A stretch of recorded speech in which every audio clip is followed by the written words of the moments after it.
Hey everybody, what's going on? Welcome to another episode of Know Better, Do Better. I'm your host, Ray Leonard Jr. And I'm excited to have y'all on. It's a phenomenal show today. There's so much been going on in 2021. Today is a show that I'm talking about laughter and life and living your life and being able to laugh at what's going on and not being so stuck into our ways and our moods right now. We had a phenomenal day, a historic day today with the inauguration of President Joe Biden. We had Vice President, Madam Vice President Kamala Harris, the first African-American woman, the first woman, and the first Asian American, Asian descent woman to be in a major national space, to be elected to a major national office. And it's just a historic day. And also, yesterday was my mother's birthday, and tomorrow is my son's birthday. So I'm caught in the middle of 3 days of just, bliss and being happy about life and being happy about things that's going on in the world.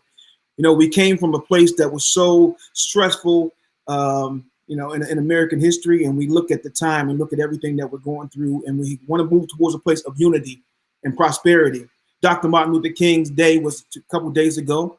So when we think about that and we think about where we're moving as a people and as a country, we want to be excited about where we're going. The show is called When You Know Better, You Do Better, because we want to learn about the issues of the past and to get better as we go forward. One of my biggest things in life was me finding out that I was worthy. As a young Black kid, when I was coming up, I was nervous about a lot of things. I didn't think my voice mattered when I spoke out or talked to somebody about something. And, to see the history of Dr. Martin Luther King, to see what my father accomplished, to see what Muhammad Ali did, gave me a whole different thought process and purpose about my life. And I said, if I'm going to have a voice, if I'm going to have a platform, I want to use it for good.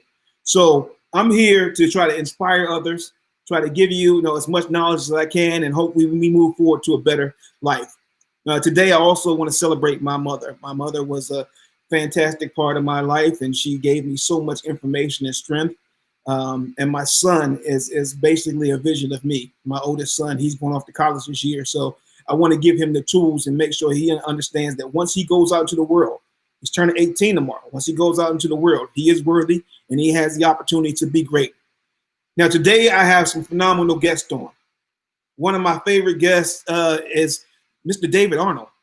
He's a comedian, an actor, a director. He's done so much. And I just saw him. If you watch the Netflix special, he had a special just on called Fat Black Ballerina. And this special just kind of blew me away watching this. So before I bring him on and give you a little bit more background on him, I want to show you a quick video from that special. Check it out. Ashlyn, my 11-year-old, Ashlyn is the most honest kid I'll ever meet.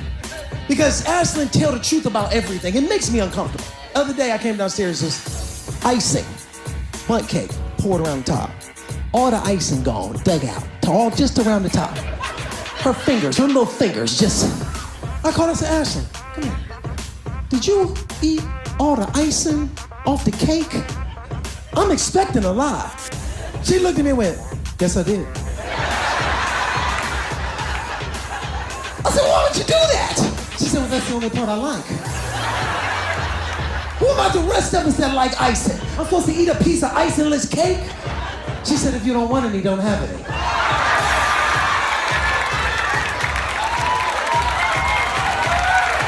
And she walked away.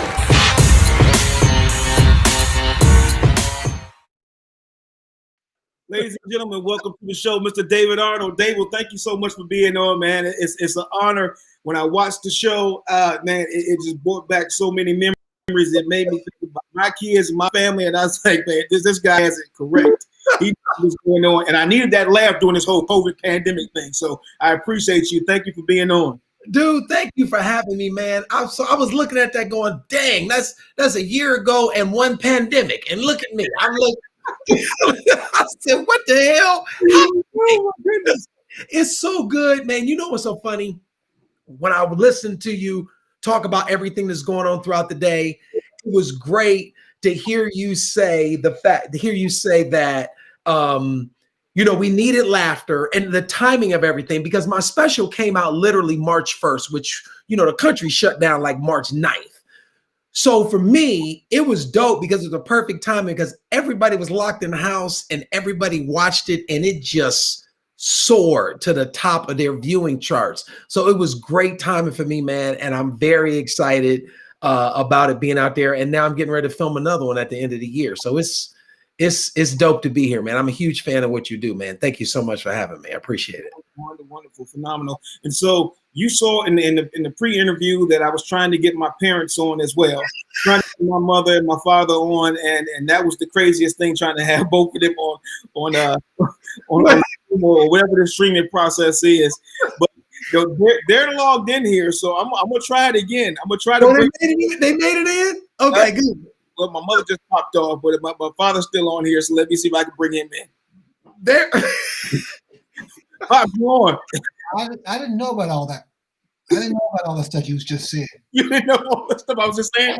Dave, he didn't tell me a damn thing. You didn't know none of this. You didn't know none of this was coming up. I just gave you the link. I said we gonna be on. Facial expression. I'm like, what happened? What's going on? Oh, you didn't know you was getting cut off? Well, I wanted to give you the opportunity, man, so you wouldn't be on here, doing things, because things happen when people on video, so it messes stuff up. I don't like being surprised. That is hilarious. Well, the whole thing was a surprise for my mother. Now she's on here and she has like 3 different links on here right now, so I'm trying to bring her in. That is so hilarious. Go ahead, man. Go ahead. Let me see if you get in. Why you keep blocking me? Anybody blocking you? Are you talking about him or me? Or David? How did I get invited to the family reunion? That's what I want to know. I feel like this is the first day of counseling for all of us. Listen, everybody sit down. Let's just have a conversation. Okay. Yeah. So Okay, so tell me, I can hear you. I can see y'all. we still can't see your video. I know, because my phone is telling me that my mobile device is limited. I'm in the country.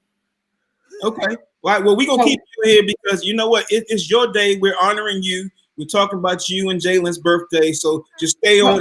We'll hear your voice and we'll go from there. That's all right. Y'all ain't got to see me. Y'all sure will hear me. Happy birthday, Juanita. Whatever. This is my mother. I see. I put it on the screen anyway. Ooh, that's a pretty picture of me. I tell you, this is my favorite. This is birthday for me. This is the best moment of my life right now.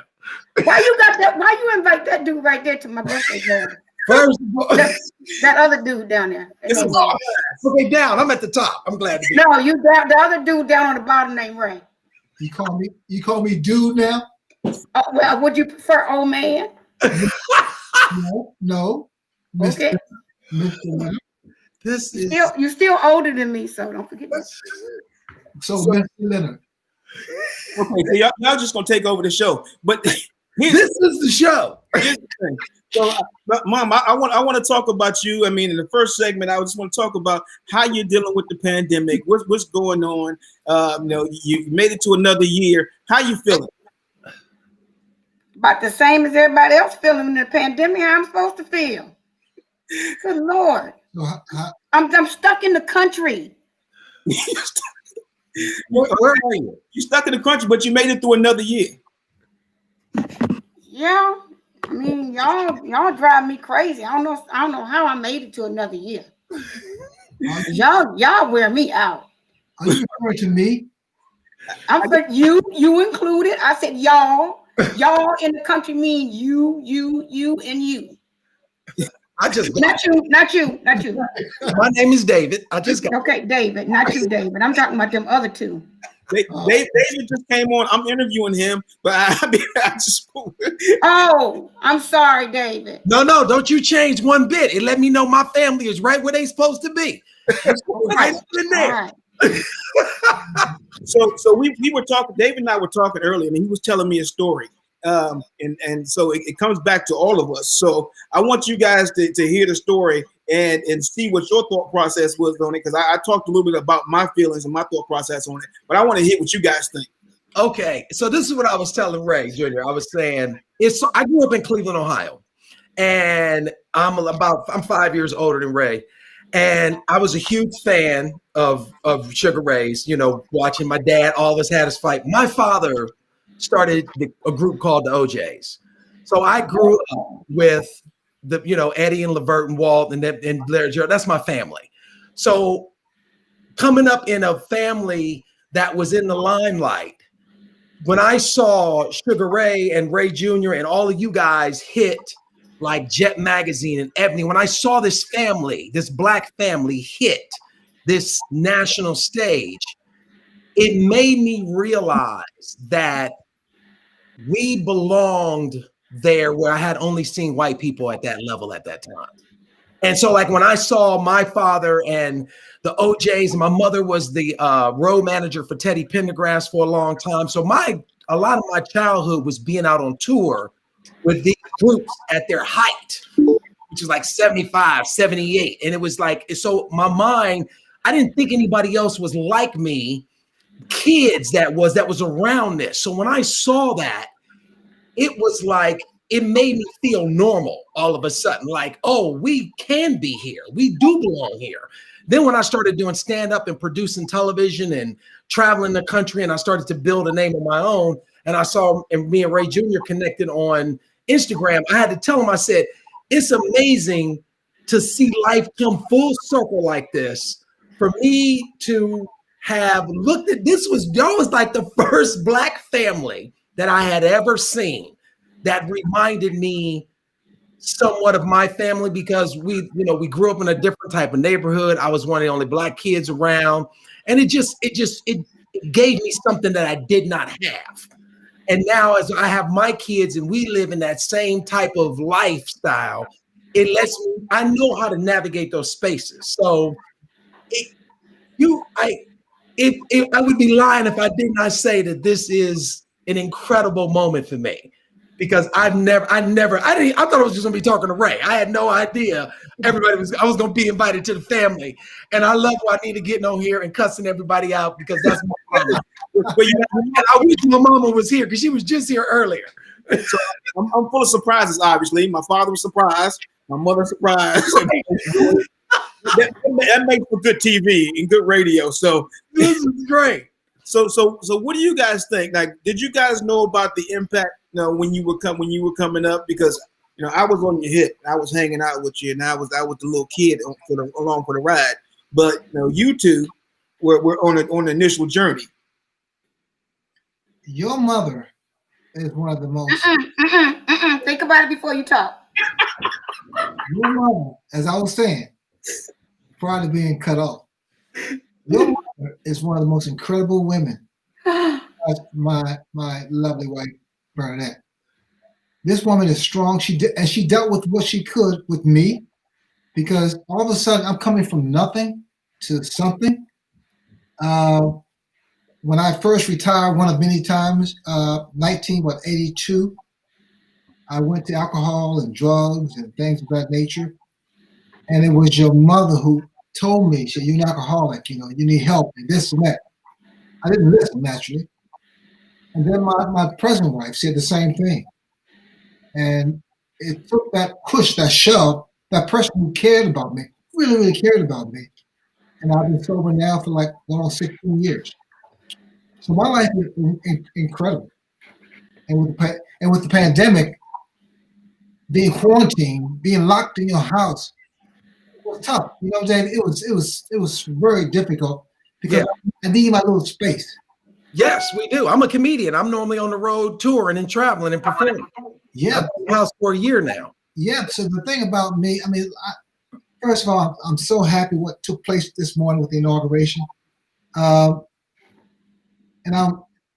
I'm optimistic about nature.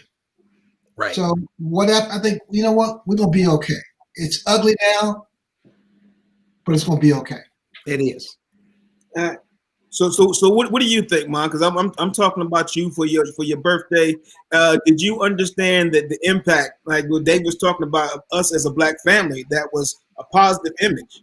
So did you understand, the impact that we were having back then about being a positive Black family on other people? Well, let's take it back a little bit.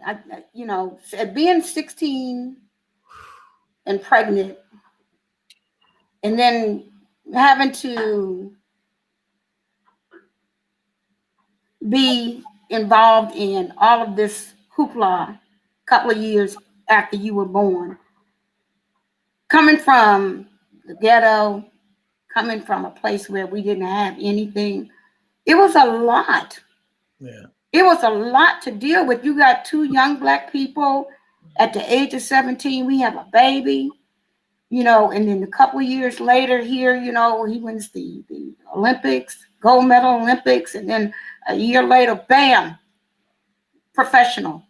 And so we're barely 21. We're barely drinking age, and we're having to deal with, raising a child and being in the limelight.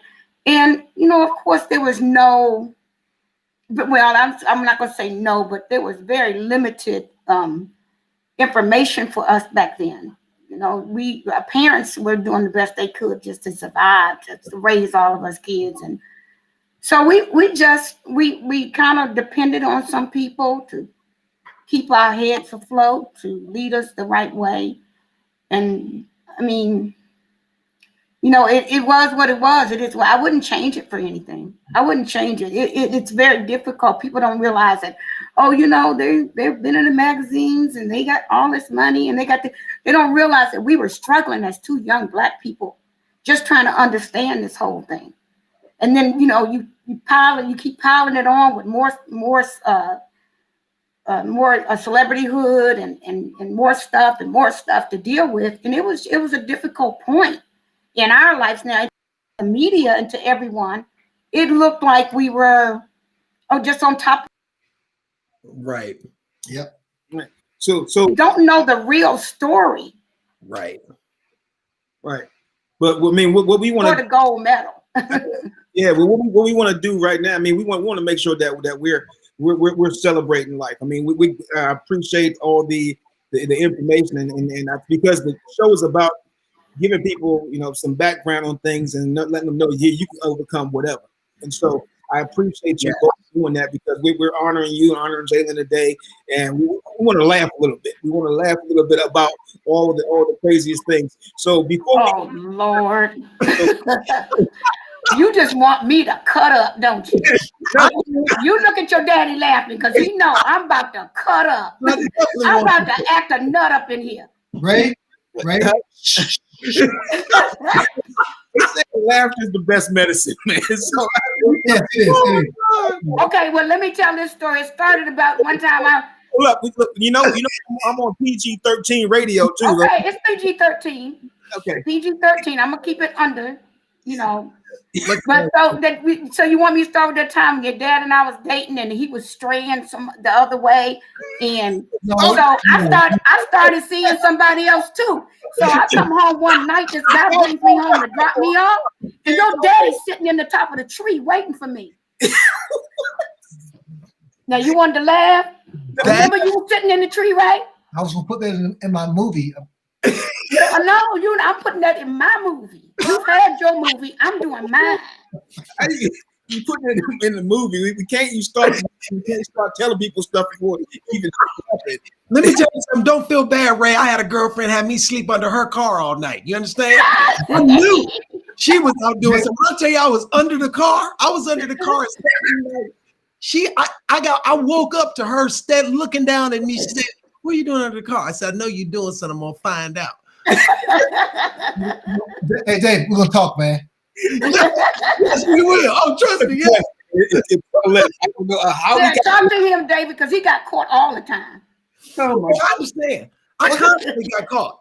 I've been caught all the time. Well, You're on the phone right now. What kind of show is this? This is supposed to be a show about celebration and happiness and laughter. Let's have The great message. now. Okay, we're on the same page. So I want to ask all of you guys, because I just bypassed the commercial, so I'm skipping the commercial right now. I'm gonna have to hit Special edition show. I want to ask, what situation in your professional situation that was something that became something that was something you had to laugh at after you went through it. So a comical situation that you were maybe embarrassed about, that you had to go through in your professional career or in life, and that you came back and you were able to laugh about it later. I can tell. I go first. Yeah, thank you. My story ain't gonna be able to follow Ray. I don't want to hear one of his great ass stories after I tell one of my stories. Okay. I was hosting a TV show. My first job ever was hosting a TV show on TV One called Black Men Revealed, right? And it was me with these 4 brothers. We sat around and we just talked about issues. Did 8 episodes. I think I'm killing. Ratings is doing good. Yada yada yada. They fire me. They say, "We like you. This is Hollywood. We like you, but you fired." And I said, "Well, I'm fired." She said, "You're just not black enough. You don't look like what black people look like." I said, I'm like, "Have you seen my credit score? Do you know what you're talking to? Like, I'm the most. There is nothing black." I was so distraught for so long and questioning who I was. Now, when I look back on that, all the material that it gave me, all of the self-seeking that I did to figure out who I was or what I thought I was missing, it changed who I was, and it started to change my stand-up. And it made my stand-up become more real. And I started taking real shit to the stage, having real conversations, and I saw that change. So something that really, it really shook me in the beginning, because I grew up in Cleveland, Ohio, and I had been called nigga. I had been told I couldn't do this. So when another black person tell me I'm not black, I'm sorry. so loud. I had to mute her for a second. Yeah. So that when they did that, it stung. You know what I mean? Because I knew what my experiences had been. So I took that to the stage and I used that fire to fuel me to be better on stage, and it changed my act, and my act started getting attention, which led to the things that I have now. So Wow. that's one of my things that I can. I think they say you be light skinned, and they say you ain't black enough. Huh? That's what they say. I've been hearing that my whole life. Oh man. Oh, yes. Your hair is better than mine. It's curlier than mine. Oh, That's one thing I got on you, Ray. Thanks. Tell the story about when you first met Ali, and when I knew it was gonna Muhammad Ali story. So tell that story. But can I use those words on here? No, I can't use it. No, you cannot. I kind of cussed. My bad. Later, I'm gonna beep it out later before it goes on the radio. So good. No. This, do I look tough to you guys? Do you look tough like No. right now? Yeah, like now. No, I guess I'm not. I mean, you look regular. No, something happened to me when I was like 14, maybe. One of my coaches sexually abused me, and I kept it to myself for 40 years or longer. I tried to talk to Juanita about this. Didn't really know how to say that, and I kind of changed the subject. My lovely wife, present wife Bernadette, same thing. I told her, I was trying to tell her about it. And the only time I would talk about that was when I was drinking, so I let my guards down. But I dealt with that, man, for so many years until I heard Todd Bridges on Oprah, I think it was. And he talked about being sexually abused. And I said, you know what? I started talking about it, and my life has been so peaceful now. I've been so peaceful. being silent is not good. You got to talk about things. I kept it inside. I kept it to myself. And then being a champion, being a gold medal winner, I kept it to myself. I'm bravado. I'm this. When I did that, when I talked about it, God, it was eye opening. I was so better, so much better. So yeah, so you lifted that burden. That was strong. When you came out with the book and started talking about all that stuff, that was crazy. You know, and that was one of my biggest times of respect for you as my father to hear you came out and being strong about that situation. So, you know, salute to you on that. Thank you. That's crazy. And Mom, I was talking about a funny story though. I want to hear a funny story from you. Funny story? Yeah. I'm sure you have a lot. Lord have mercy. Where do I begin? You said it's PG, right? There's a limit. It's PG. Ooh, There's a limit, Juanita. there's a limit. Yes. I believe this is my birthday, not yours. I mean, that's the joke right there. I mean, I just let y'all talk back and forth. That's the whole conversation. I'm telling you, that's the show. You understand me? Okay. This is the TV show I need to be writing right here. Right. Yeah. So you get ready to do a movie? No.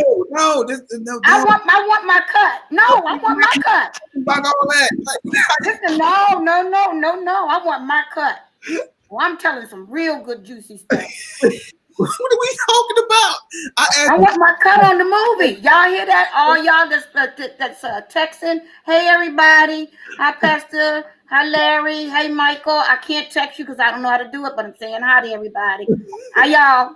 Are you talking to the audience? Yes, I am. Oh, pretty. Oh. Hey everybody. Okay, so y'all don't want to tell a comic story. I'm gonna tell a story about. Oh Lord. About what?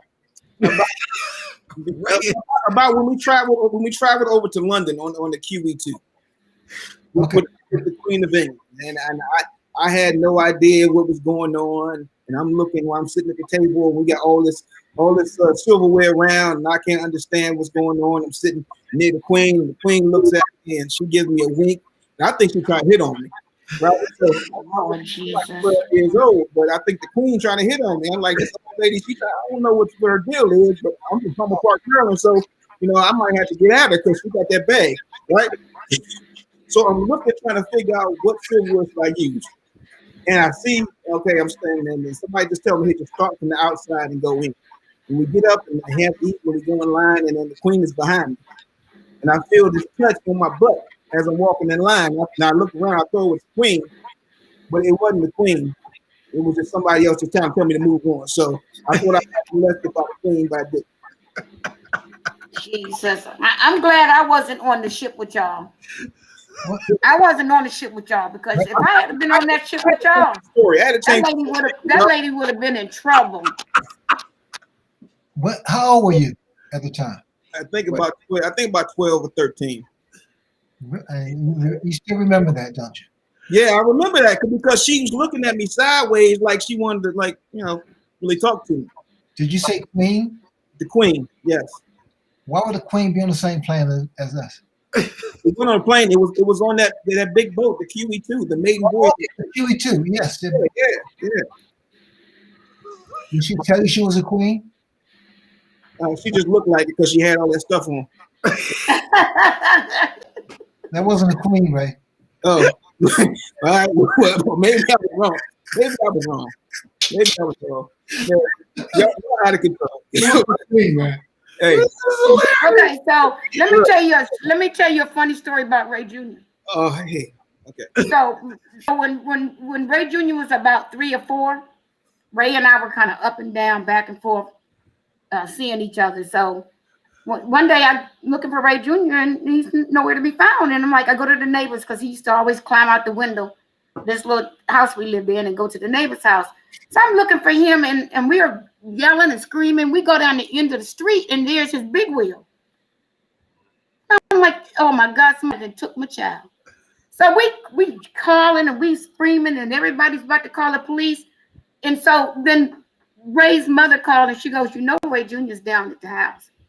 He had walked across 2 streets, 3 blocks and 2 streets because he wanted to see his daddy. See, I was determined. I beat him so bad. Oh no, I'm waiting for that part. Look, he couldn't sit down for a week. I beat that boy so bad. I thought I felt so bad for him. You know you can't get spanked like that no more. Hey, wait a minute. Hold on now. You know you still can get your tail whipped. Your daddy won't touch you. But you know I'll pull the belt off in a minute. I appreciate that, but I have to go to commercial. I'm gonna come back. I'm gonna finish my interview with David, then I'm gonna come back and we gonna talk back to y'all. This is Ray Leonard. Okay, you gotta tell me how to text people on this thing. Right back. This is the best.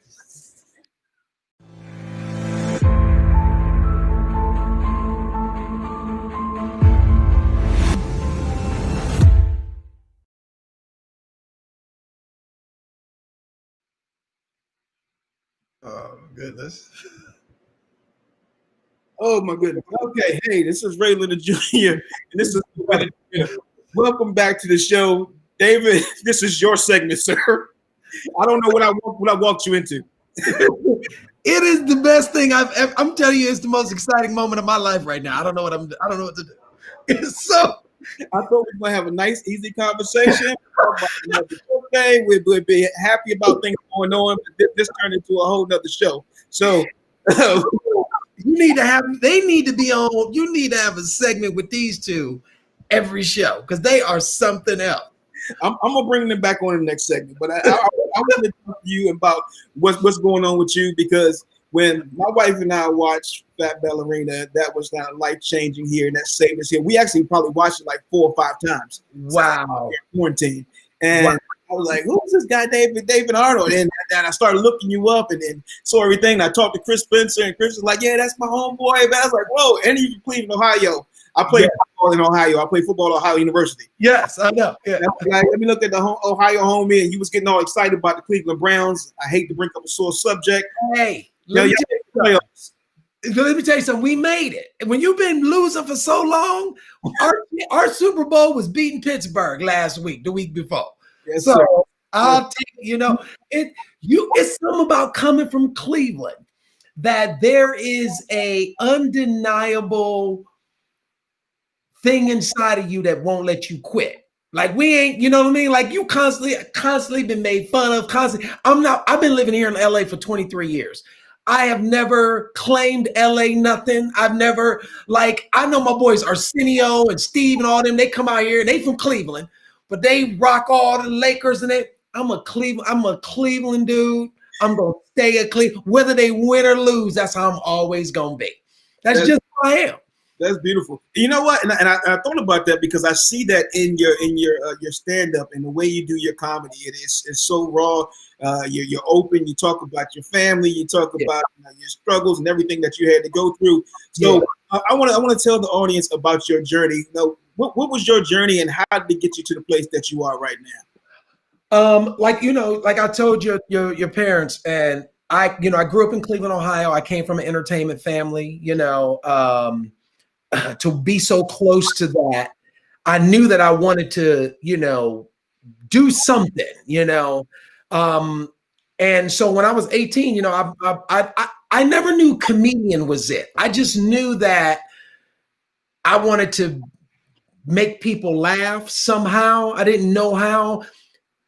None of it was real. Like being a comedian, I saw Eddie Murphy when I was a kid do Delirious. None of that was real. It was, it was just something you saw in your TV. As I got older, I started to say, oh, these people go to comedy clubs. And, and I spent time very much some of the same track as your dad was saying is that, I was out here and I went to the military trying to figure out what I want to do. I was drinking and, I had my battles with that back and forth. And finally, I came to LA when I was 28, 29. And I started, right before I started doing stand-up, and I moved out here, I didn't have nothing. I had literally 2 trash bags of clothes and 3 addresses to the main comedy clubs here in Los Angeles, Comedy Store, Laugh Factory, and the Improv. And the only thing I know is I wanted to be a comedian. I had gotten sober for the 3rd time.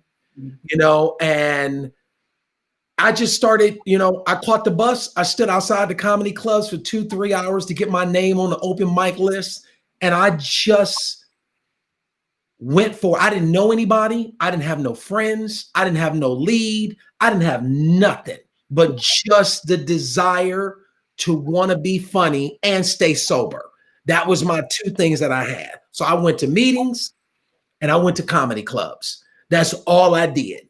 You know what I mean? Back and forth until I just slowly, one thing led to another, meeting people, you know, one thing here, one thing there, stand up, getting on that club, some clubs that wouldn't let me in. I've been through a lot of stuff. There's two different worlds of stand up out here in LA. It's the black comedy scene and it's the white comedy scene.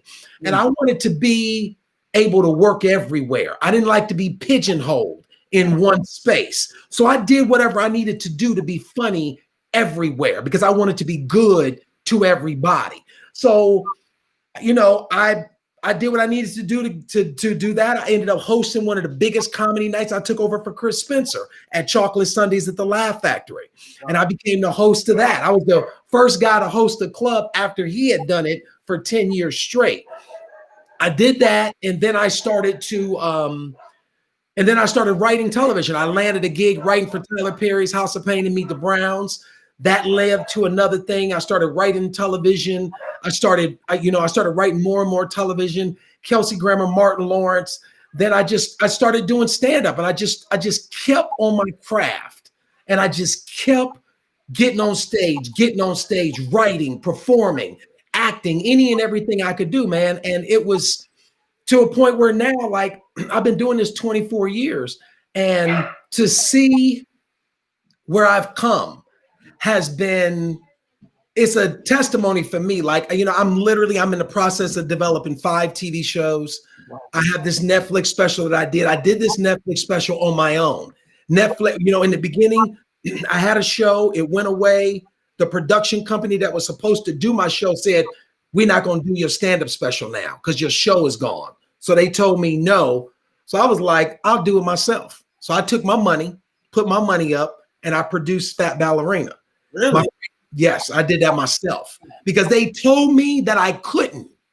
They told me that nobody wanted to see me.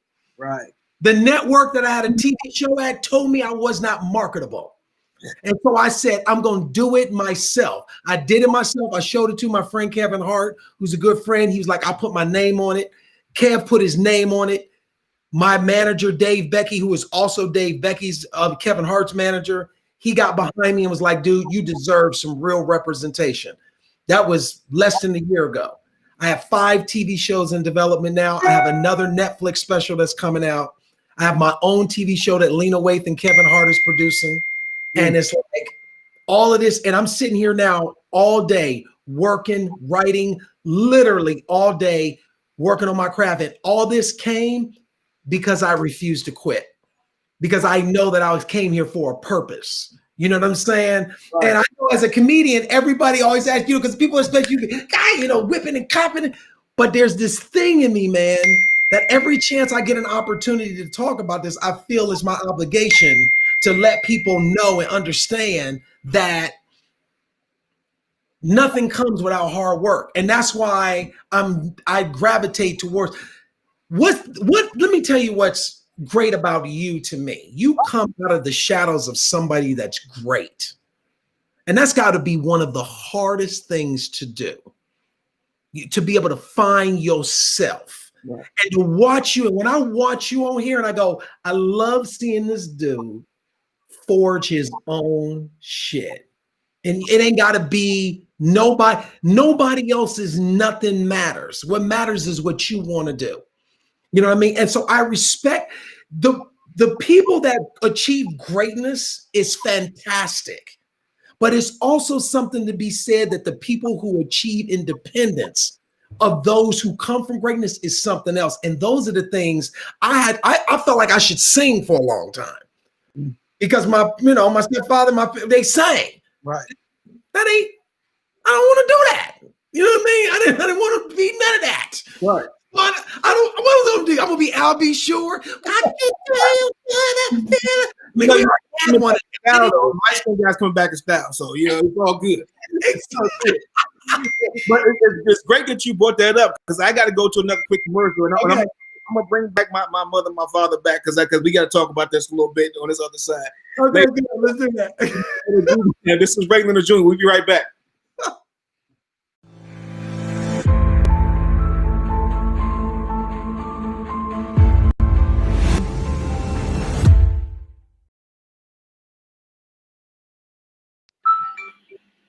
Hey, welcome back. This is Ray Leonard Jr. This is Know Better, Do Better. We've been speaking with the phenomenal David Arnold. I have my father, Ray Leonard Sr., a.k.a. Sugar Ray Leonard, and then my beautiful mother, Juanita Wilkinson, on the line, and everybody's back. So the story and the show is taking another turn. David gave us some things, I appreciate it, but one of the big things David was talking about in the last segment is about not quitting and not giving up. So, Pops, I want to ask you about your story because I know a lot of people talk about I've been in your shadow and everything that my mother has done and what you've done, but you didn't start out with silver spoon in your mouth. You had a lot to fight for. Maybe it was a struggle for you. You're muffled. Can you hear me? I can hear you, Mom. I did. Yeah, turn your. Yeah. Turn my what, baby? I can hear you. Go ahead. Okay. I came from humble beginnings. My father, who passed away a couple of years ago, was my rock of Gibraltar. He was like everything to me. Just like my mom. My mom is a feisty 91-year-old. She's strong. Both my parents strong.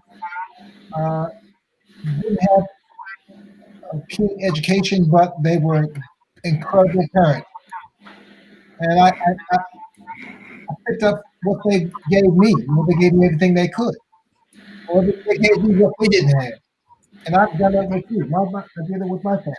Right. And so, but when you started out and you were running behind the school bus to school, right? Yeah, because I used to run behind the school bus. They thought I was crazy. But I was a quiet guy like I am. I'm quiet, but I'm sociable, if that makes any sense. But I would run behind the bus, man, because I wanted to be the best. And it all came together. Certain things are inevitable. Certain things were meant to be. I mean, we all have a gift of some sort. For David, being a comedian, we all have that thing, but you still got to work for it. You got to work your butt off to be the best at it. Excellent. And Mom, when you were back then, you were working at the gas station, the office, everything. So it was hard work on both sides, right? Yeah, I was working to take care of your daddy. Yes, she did. Yes, she did. Because I didn't have a job. Tell the truth, shame the devil. Tell the truth, shame the devil. Can I embarrass my own self? Yeah, go ahead. I didn't have a job, and I was, fighting for the Olympics, trying to make the Olympics first, make the Olympic team. And your mom, bless her soul, she worked at a gas station. She was a little hard, but You liked it. I told y'all this is a PG-13. Hey, show me how to get out of this shit. The best way to do it is go, you're right. I'm right. You're right. Okay, you're right. Whatever you, I agree. Don't, you know what's so funny? David, you have to put me on your show. Oh, you're not gonna not be on the show. I don't know how you think you're not gonna be on the show. I got some good stuff. I just can't say a whole lot of stuff right now. Oh yeah, that's exactly. I want you on the R-rated show. That's the show. There you go. This is what's crazy to me when I listen though. Like when Ray, I constantly keep hearing Ray say, Juanita was a great woman. She did this. She carried this. She did this so I could be this. And I was literally just talking to my wife about the fact that my wife was the huge Broadway dancer. She was the third Black woman to be a Radio City Rockette, right? Wow. And when I met my wife, she was dancing around the country, like in front of millions of people. I was working as a nurse at night. During the day, trying to tell jokes at night. I was barely, she performing at MGM Grand. I'm at the Chuckle Hut down the street at a restaurant, telling jokes, right? And so, like, every time we had this conversation, one of the things that I think is dope is that no matter where you go, you still are able, in the great levels of success that you've reached, Ray, you able to go and for Ray Jr. to see that your mama and Juanita is just as strong. We got to see you be strong because we got to see you fight. But to know that Juanita was so strong to think about a gas station. Like, think about, would you want your daughter to be working at a gas station? Really? Like, would you? But I got tips though. It was okay because I not only got paid, but I got tips too. I think that's incredible. I think it's incredible that you were strong. Why you got that look on your face, Ray? Because you in DC, not you, big head, not you, little stink. I'm talking about the big head dude down at the bottom. And the love is still there. Why is your face? Why you got your face so frowned up? You know I was making tips. Came home with that cash, making it rain. Oh my God, I can't take it. Ray, you're moving off the topic. No, we're not. Yeah. I will remind you again, it's my birthday. Well, my birthday. So I get to talk too. My birthday is in May. And what? And give me an answer. Give me an answer. What you want? You want another gold medal for that? You got to that, man. David, I need a rebuttal. Oh my! I think I'm gonna give him another gold medal for that, David. He agrees with everything you're saying. And he just wants you to know, he's just begging you to please stay on topic. Well, that's why he's agreeing, because he's afraid I'm gonna go somewhere else. So hey, Oh my God. Mom, what was your best birthday gift? I'm gonna ask. What was your best birthday gift you ever got? Everybody. You. Oh. I can't argue with that one. I can't argue with that one. Yeah. I had you a month and a half before my in November. Before my 17th birthday. I had you a month and a half before my 17th birthday. Wow. Mm-hmm.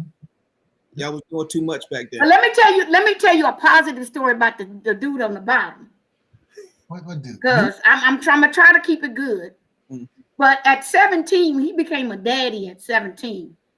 When I went into labor, he took me to the hospital. They turned me around. They said I wasn't ready yet. An hour later, we were back. And he sat in that lobby of that hospital until I had that baby at 17. That's the only good thing I really got to say about him.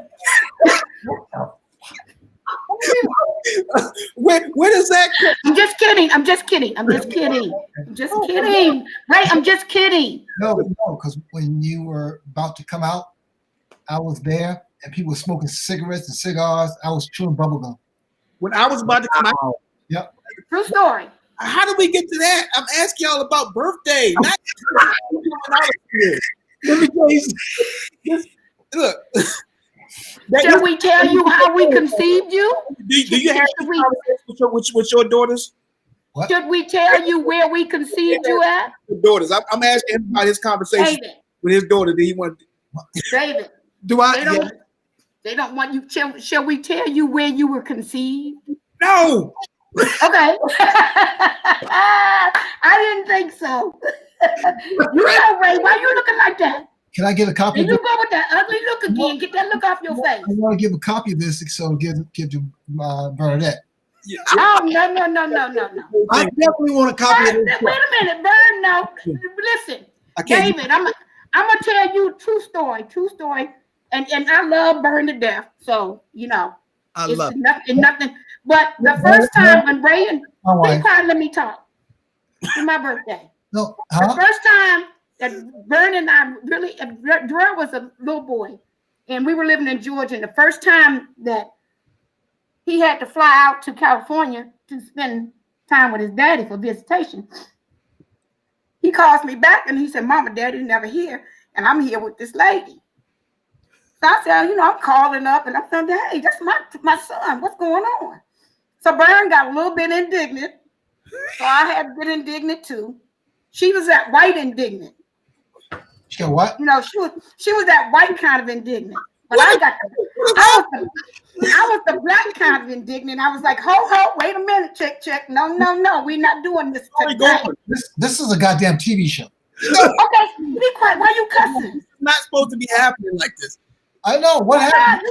Didn't you tell some funny stories? No, but not like that. I was talking about. But I started off with I love Burn to death. She did say that, and I do want to say. I started it off with that. Come on now. Well, you did say that. I hear. Hey, David, Burn and I talk all the time. We one big happy family. I believe you. I really believe you. No, we do. We're one big happy family. I could call Burn like I call Ray. Ain't no reason not to be. No reason not to be. Okay. Right, Ray? Yeah. So Huh? I David, if he got a concubine. What do you call it? what? Uh-huh.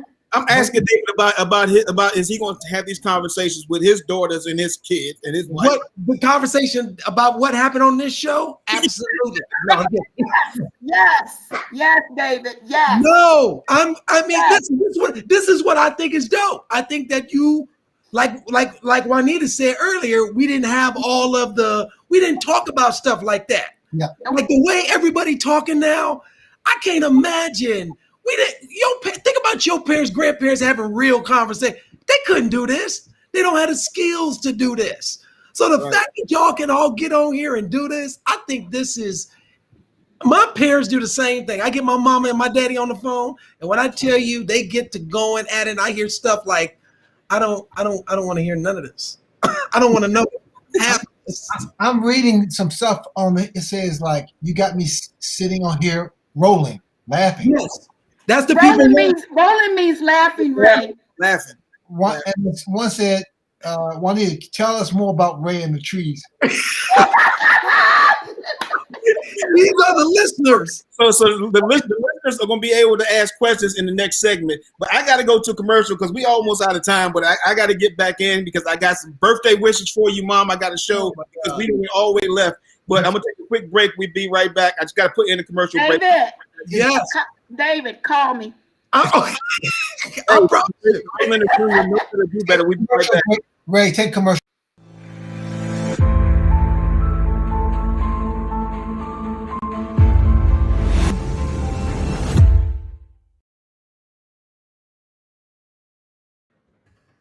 Okay, David. So I had to just pause them for a second, but I'm bringing them back on. But I need the break. I need for 1 second, man. I'm telling you that's you gotta have him on once a month.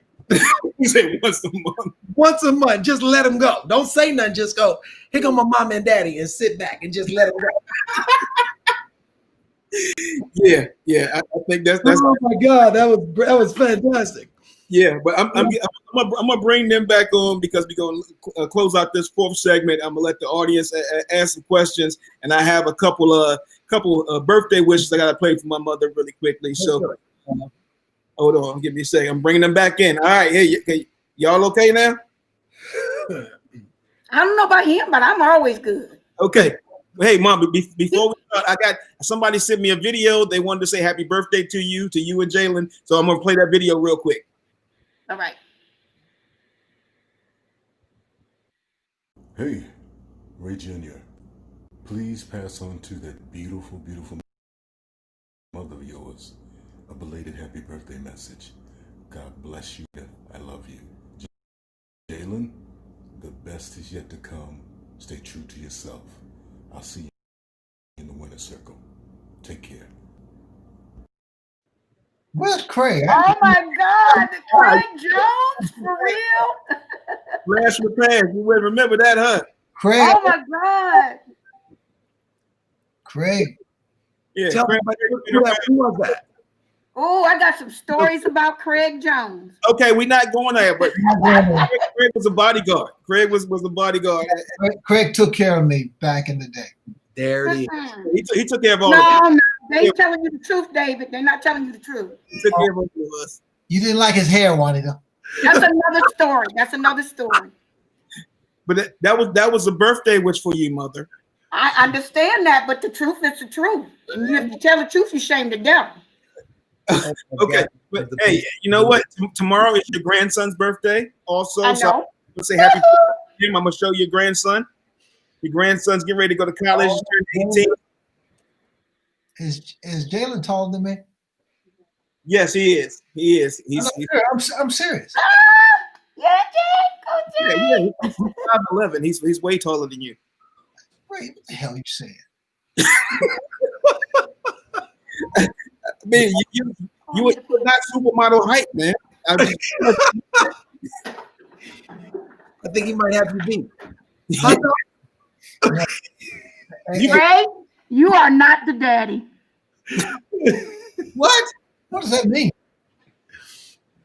What does that mean? So, Mom. Besides me, what was your best birthday? Oh, Jesus. Your dad and I got married on my birthday. Nice. Y'all did? Yep. Come on. How many? None of y'all remember that? Well, I was 5, I think. So Yeah, you was the ring bearer. yeah. So I just We were being we were in 20 church. we were 23. Who? Who? You acting like Al. Y'all. We were 23 when we got married. Both were, yeah, because you turned 24 that May, I believe. Or did you turn 25? Anyways, we got married on my birthday, January the 19th. It was in 1980. It snowed so bad that day. Mm. I said that was my first sign. To say what? To say no. Okay. Here, we got a few minutes. I want to take some questions from the audience. Y'all need your own show. Y'all got some questions out there. Give us some questions because I mean they throwing me off today. Yeah, I see all the comments and questions, but yeah, they throwing me off with all this. So, Did you expect something different? Oh my God. no. Seriously. I'm just happy, like I said, that I know my family is right where they supposed to be. I'm right at home. Man, I don't understand. All these years and you still expecting something different from me? Well, I know you're gonna be honest, Mom, and you're gonna be you. There's no different way that you're gonna be. So yeah, that's why I love you and I appreciate you. Where's Jalen?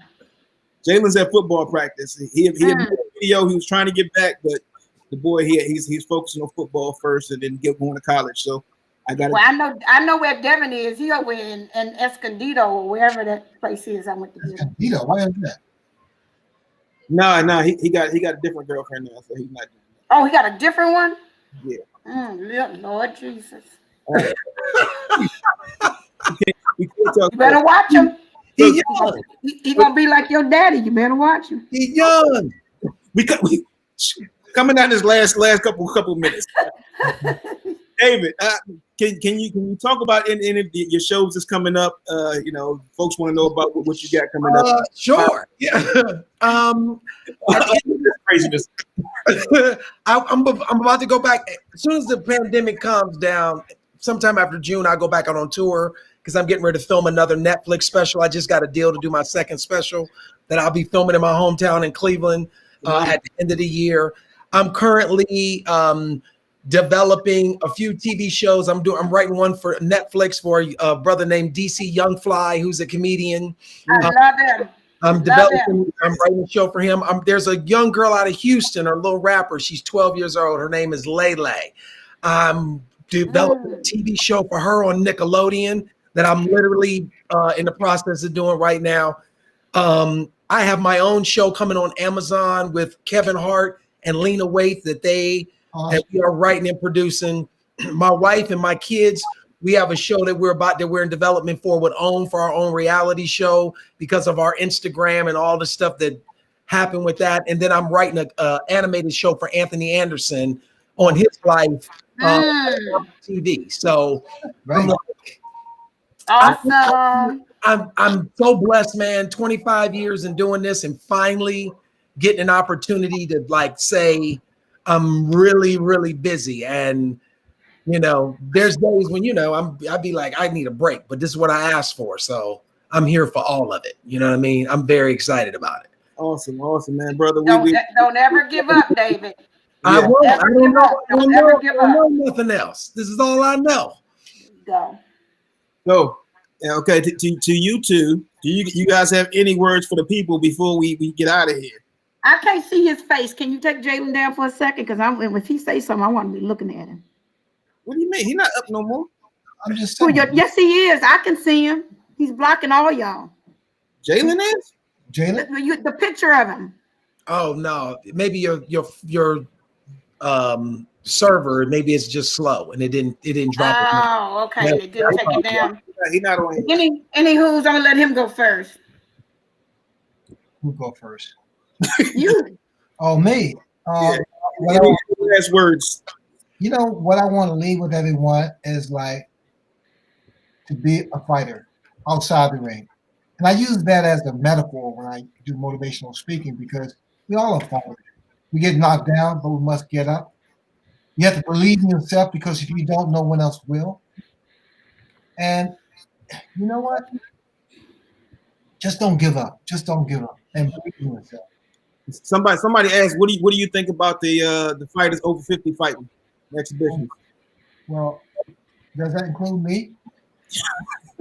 Sure, you gonna get back in there like Tyson and what's his name? Okay, the only way I was Last time that happened, it didn't turn out too well. like Tommy Hearns, Roberto Duran, and David Arnold. Right? He was whooping my ass. Damn, David got knocked out by Sugar Ray. Man, 85. No, David, it won't hurt. You won't feel it. I don't want to not feel it. David, it's okay. I got your back. All right, come on, man. You don't want to fight with me. Any last words for your birthday, Mom? David, it was so great meeting you. I'm sorry we had to meet under these circumstances. Oh no. It was great to meet you. It's really, and I learned a lot about you. I didn't know you had a list that long, but I'm gonna look you up and start looking at some of your stuff and getting my support out there for you on your stuff. I really appreciate it. I'm gonna support you like I supported Ray when we was teenagers. Boom. If you Ray Senior. Oh, you supported me. Ray Senior. Me. I was your biggest support. I know. That, you know what? Those last words is very philosophical, but you know me. I just keep it real. Be who you are. Do what you do, and when you fall, get back up. Okay, all right. Yes, you do. And Ray, you haven't duoed me in a while. Okay. Well, look. No, hey, not Ray Jr. I'm talking to your daddy. I know. But so I got to close the show out. So Why? I want to say I appreciate you all. Pops, I love you. David, appreciate it, brother. Thank you so much for being on. Absolutely, man. You are inspiration. You're such a phenomenal woman. I wanted to honor you today, and hopefully everybody got a good laugh today and to enjoy the life no matter what's going on. I appreciate you. Have another. David, call me. Yeah. I got your number, Juanita. Ray, I gave you. You get your number. Get my number and hit me. Okay, man. Okay. Ladies and gentlemen, this is another episode. I love you guys. This is Ray Leonard Jr. We'll see you next time. Peace. Peace out. That